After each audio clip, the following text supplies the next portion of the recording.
All right, if you've seen the last video, we're continuing the last part right here because the Little Hope story just ended. Till we meet again, maybe in the South Pacific, or the Arabian Desert, or somewhere else. Hmm. But we will meet again. Will At we? least one more time.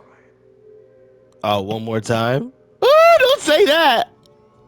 Don't say that.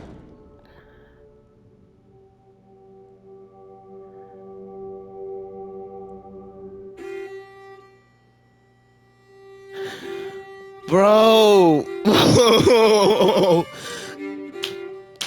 What in the fuck did we just play, bro? What in the hell did we just play right now? What did we just play?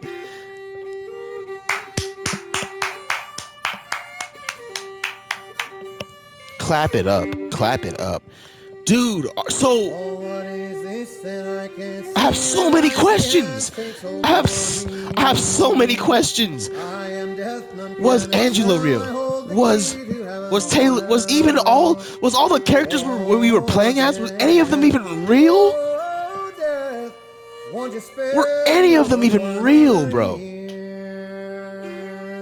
Were any of the people we were playing as real? Because they were in his head. He thought I don't even know what. I don't even know. I don't know. I don't know anymore. I don't know what the fuck we just played right now. I have no idea what we just played. I'm left on like the biggest cliffhanger on any game I've ever played right now. What in the shit? He's the bus driver. He was the one imagining this shit the whole time. No one was trying to kill them.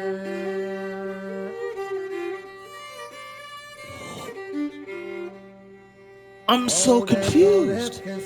But Taylor's death was inevitable. You couldn't have stopped Taylor's death. It was gonna happen anyway. Like,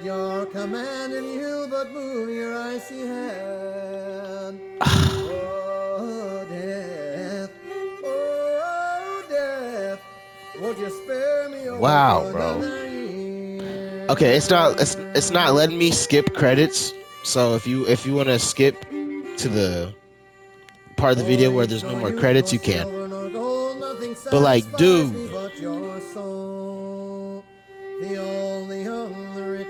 there was no one on the bus in the first place.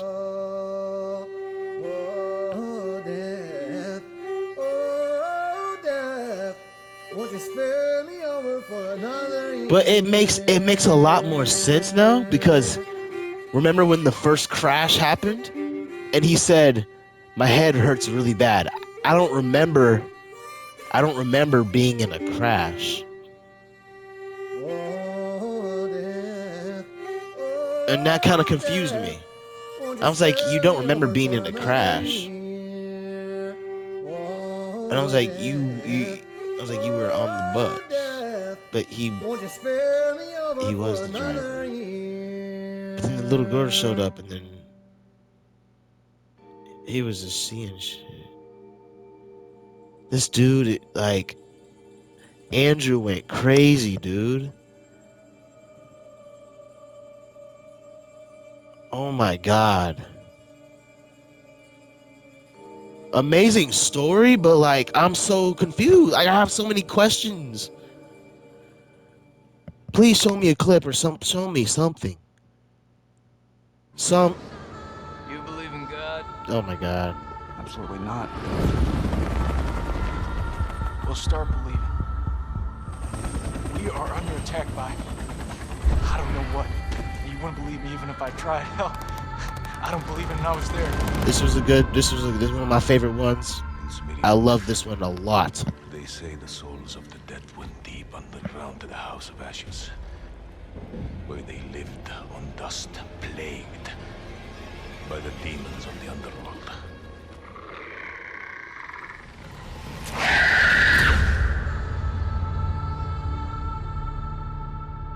I played that. That was a really good one. Can I please something? Please something. Just something. Something. Something. Show me something. Anything. I'm gonna fucking kill you. Hold on, bro.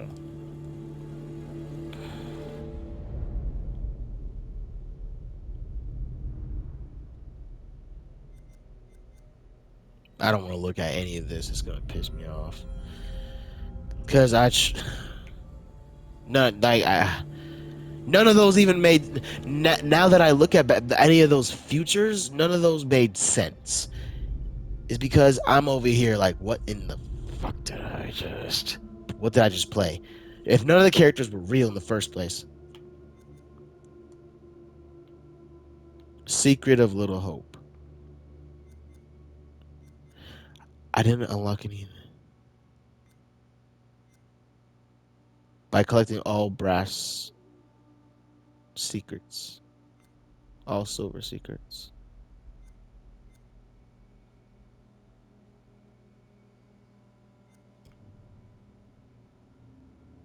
What?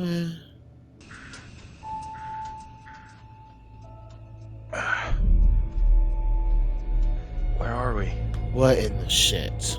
I want to know. The bus crashed. We're okay though, just shaken up. I don't remember being in any crash.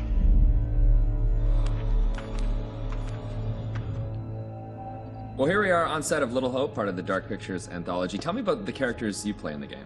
Yeah, very exciting. I play Andrew, who is a student on this trip to the town of Little Hope. You know this place? No.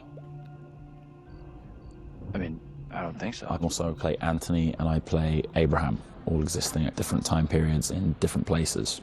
Is it tough to balance it all and to kind of jump back between these characters as you go through it? A little bit. I've had a lot of help along the way, and we've been able to, for the most part, separate the three different guys. We have an amazing accent coach on set at all times. So he's an amazing he keeps me in actor. check I and fucking puts me love on the him. right part of the map when I stray too far. Only the devil could create a demon who so resembles me. We do look alike, which I agree is pretty damn weird. How tough is it for you to separate that and balance it all? Yeah, it's interesting. Andrew, being the character that I embody for most of the time, was a little bit easier for me. I related to him naturally. He's this socially awkward, repressed student, and I certainly as a student was pretty socially awkward and repressed, so I could relate to him a great deal. You seem uncomfortable around kids your own age. This trip is actually my first time away from home. Oh, you picked a real beauty. Yeah, well, if I ever make it back, I'll sure have something to talk about. The other character, Anthony, is slightly more immature, comes from a big family. I can also relate to that. And dealing with the family dynamic and playing that sibling friction was also something that I think a lot of people can relate to. And that was fun, another sort of element of the challenge, which I really enjoyed. And then there's Abraham, who's the third character that I'm responsible for. We have to stop this. The only madness is right here in this court. And the nice thing that exists in all three of them is this motivation to do good, to do right. And I think all three characters I really had admiration for. They seem to be like morally adept, and it's important to respect, I think, the characters that you play, or at least Bro, but they weren't even real. Respect, and I respected all three. That made no sense. How do you get the? I know what must be done here. Not a lot made sense. And they're all so very different, and even the level of the accents change between them. Is that something that's challenging to navigate? Is that what happened if I said really nothing? Fun I know for what me. Mr. It's done here. When playing Andrew, I've been doing a relatively neutral American accent, but we sort of base most of the action in New England, so it does lean towards the East Coast, and it doesn't take on too strong of a characterization in either direction. The vocal work for Anthony is similar to that, but because Anthony lives within the 1970s, there's been a little bit of tweaking to the accent in order to accommodate the times. And then Abraham's an entirely different accent. It's been a bit of guesswork as far as constructing that accent because there's no recordings of what people sounded like at that time. But I suppose the closest thing to it we imagine is a kind of Northern English accent. And my dad's from Yorkshire, so I've basically been ripping off what my dad sounded like when he was younger. She talked in this really weird accent. Was that even American? And also with the process itself is a huge, like a learning curve, like you say, with the performance capture. What's the process been like for you? Have you been able to adapt? Do you feel at home now wearing the helmet and Yeah, it's funny. I mean, it presents a whole host of challenges.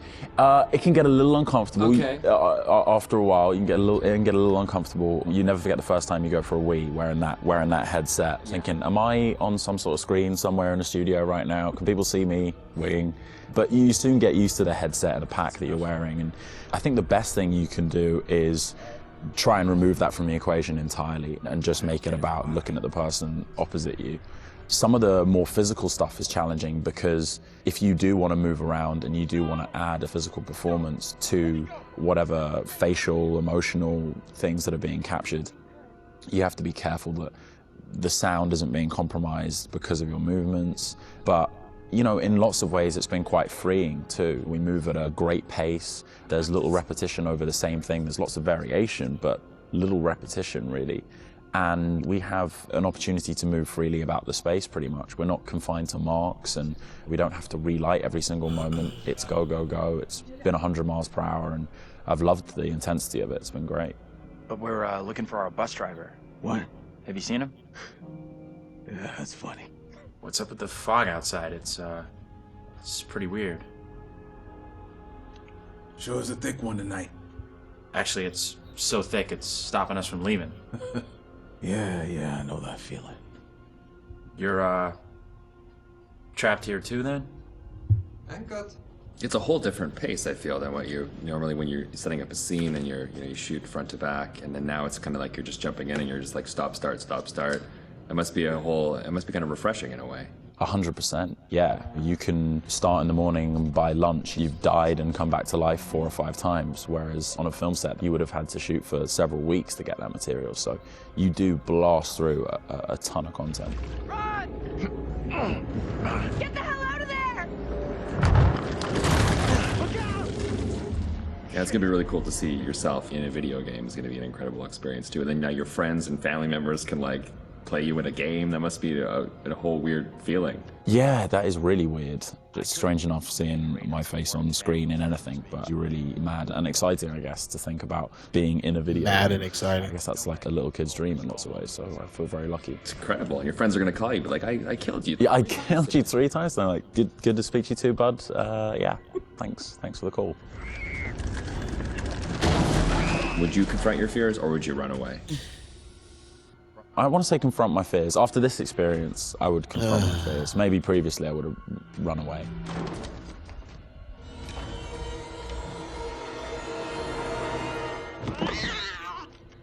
What kind of place is this?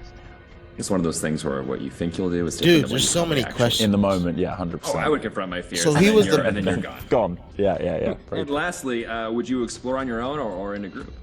In a group, I'd have to. One of the best things about this experience has just been the camaraderie that's developed amongst the cast. And So, over where a short did period he of time, come from? shooting If- at this intensity, it's bonded us together really His quickly. ear is I love being burned. part of the team. Group of us in one room on this crazy journey together. So it's all about exploring as a team. I'm just gonna say it. This is exactly what goes down in horror movies.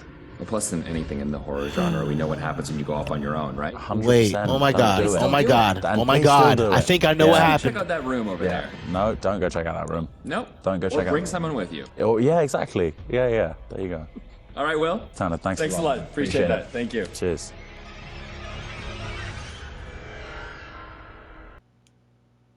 Dude, okay, now that that's over, I think I know what happened. I think I know what happened. So the family in the very first beginning, like the 1970s, that family. The kid who, like, you know how his whole family died? And then he ran into the house and we thought he died? He didn't die.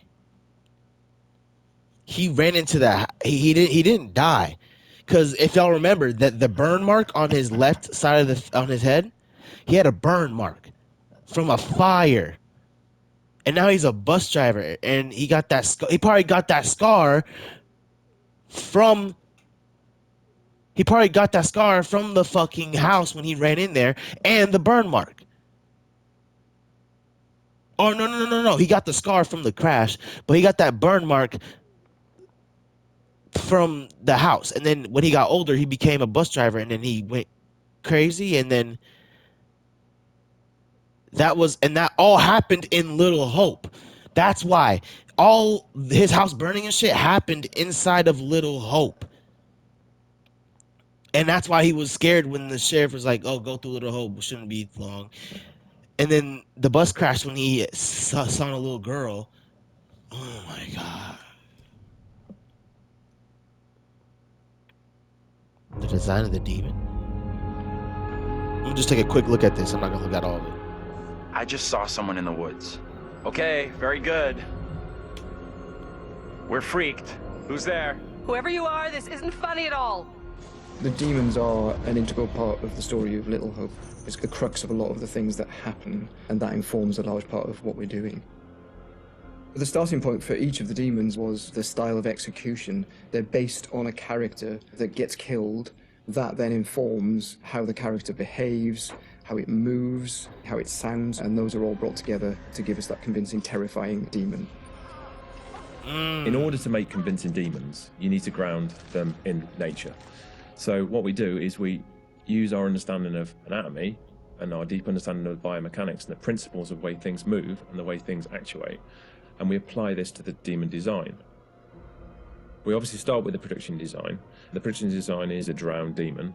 What we need to do then is look for extra reference. We have to look at stuff like autopsies. We'd look at what happens to the skin when it gets exposed to water for a long time. We have to look at creatures from underwater. We look at various types of fish. Loads of images and real-world reference helps. All those. Okay. But the secrets. All right, I basically already know what happened now. So yeah, the bus driver was the kid from the 1970s house burning when he ran into the burning house, and that's why he had the burning scar on his left ear. And then when he got older, he became a bus driver, and he went a little crazy. And then the sheriff said, go into Little Hope. Then that's when he freaked out, went to Little Hope, saw a little girl, crashed a bus. And he was seeing all these imaginary characters, met Vince in Little Hope. He saw Vince in Little Hope. Like, he was just Vince was a normal person, I'm pretty sure. I'm pretty sure Vince was a normal person who thought he just seen this bus driver and he thought he was crazy. I thought it was the same thing. This bus driver, he's asking where the bus driver is. You are the bus driver. You're fucking crazy. And yeah. So what the hell? I guess we didn't get the good ending, because the good ending was when he was in handcuffs and he was taken away. But that's really the last story, guys.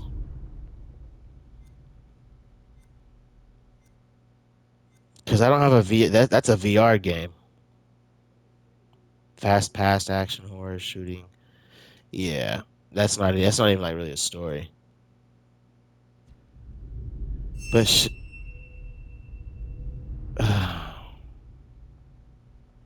well, thank you everyone so much for watching the dark pictures of House of Ashes, Little Hope, Man of Medan, and the other one. Yeah. Thank you so much everyone for watching. It has been a wonderful journey. Little Hope was so far. I don't know about the best, but like I'm left on a fucking I'm so confused. I don't know what to think right now. I'm just I'm mind blown. That's what I am. I'm not confused. Like now that I figured it out, I got it. But it's like, damn, I wish I would have gotten the ending where he was like arrested in handcuffs, because apparently that was supposed to be the ending. That was supposed to be a good ending, but I don't know if we got a bad. I'm pretty sure we might have gotten a bad ending because it just ended where he was still in the town. But hey, we tried. Hey, thank you everyone so for watching. I'll see y'all in the next game. Blah, blah, blah.